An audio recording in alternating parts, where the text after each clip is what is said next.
Do you know what it is you are wanting? Because we do. Sometimes you don't know as well as your own inner being knows, because you have launched your desires incrementally, and they have collected vibrationally in your vibrational reality. In other words, you've been launching desires largely out of contrast. But you so often get stuck in the contrast part of it, in the knowing what you don't want, which caused you to launch the rocket. But often you don't ride the rocket to the solution. You stay focused in the problem. So when we say, do you know what you want? Most say yes, because you really think you do know what you want, even though you're mostly offering a vibration about what you don't want. I want more money because I don't have enough. So you think that you are knowing that you want more money when what you're offering vibrationally is, I don't have enough.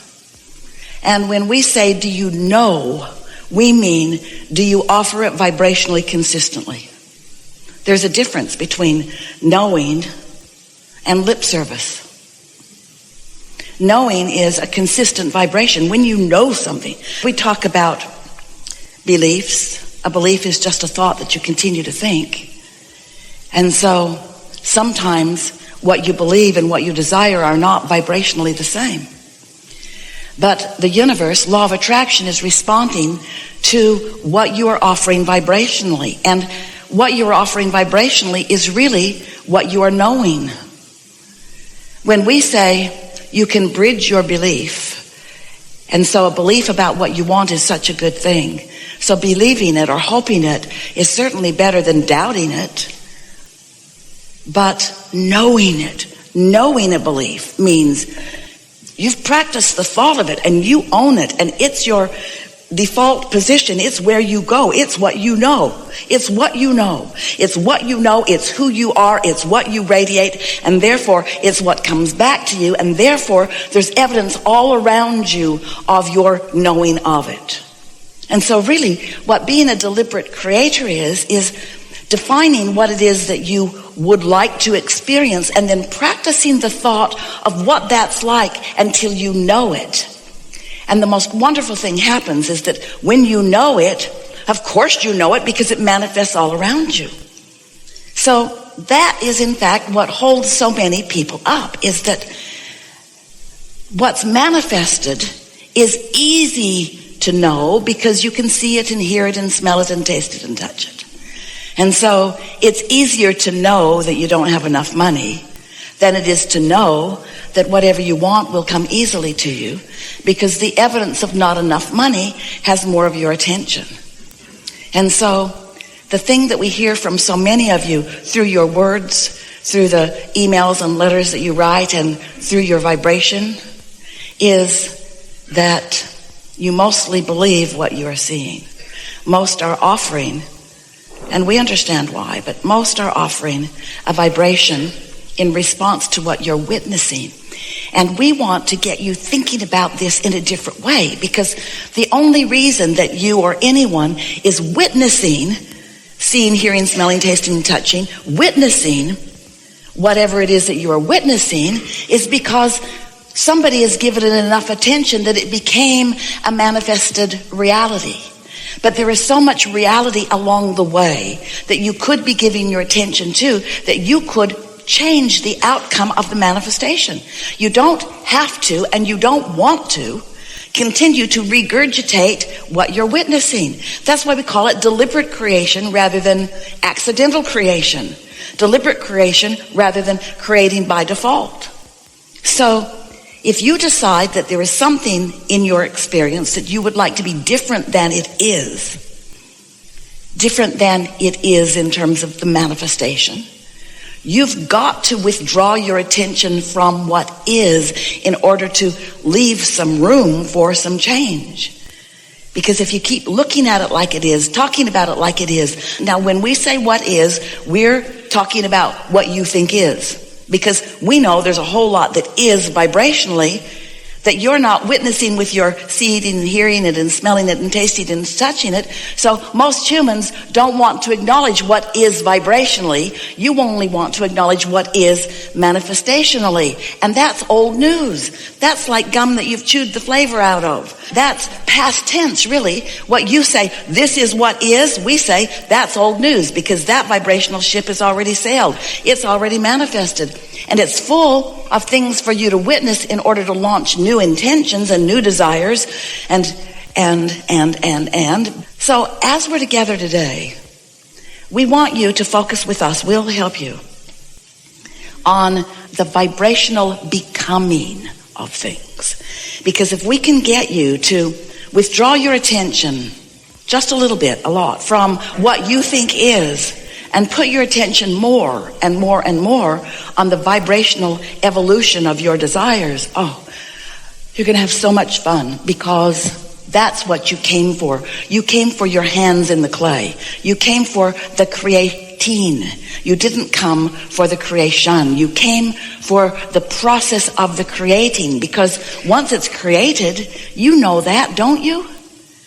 Esther and Jerry, many years ago, when they first bought their Texas property, the first structure that they put on the property was a tree house, a large one, in a grove of trees. And the reason they put it there is because the building projects were going to take time, years really, and they wanted a place that they could hang out on the property. And so they didn't build it, they pointed it into being.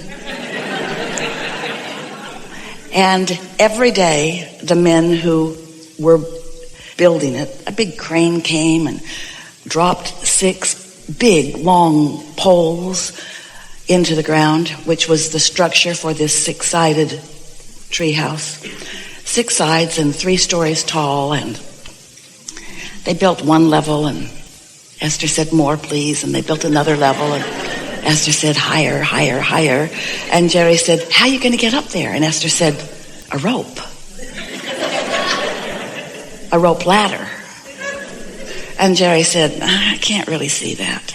I see you with your cup of tea and your computer making your way up the rope ladder. I think we need some switchbacks. And so they went up. And every day for this nearly year-long process, because the men were having so much fun, they milked it for everything it was worth. The treehouse just got bigger and better and funner, and every day the energy of it called everyone on the property to see it. And then it was done. Now what? Oh, it's a fun place to go, but it's not nearly as fun as it was when it was becoming. It's a beautiful place, but it's not nearly as fun as it was when it's becoming. And when Esther is there, what she focuses upon is the becoming of it. She remembers the becoming of it. And she was there day before yesterday, and she thought, it needs a remodel. I need more men in here making it bigger.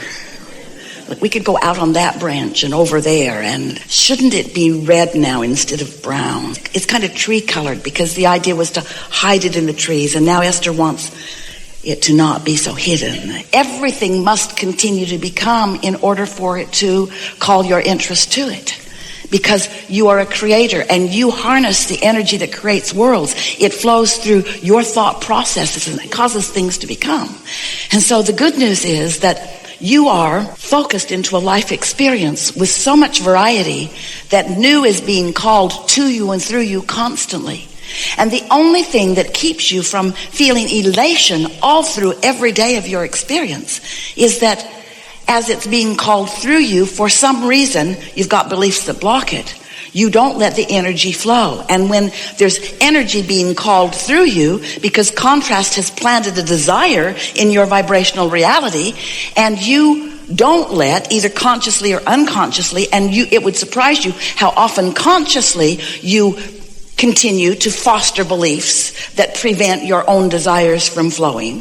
When you don't let your energy flow toward your natural desires, it slows you way down. It causes lethargy within you.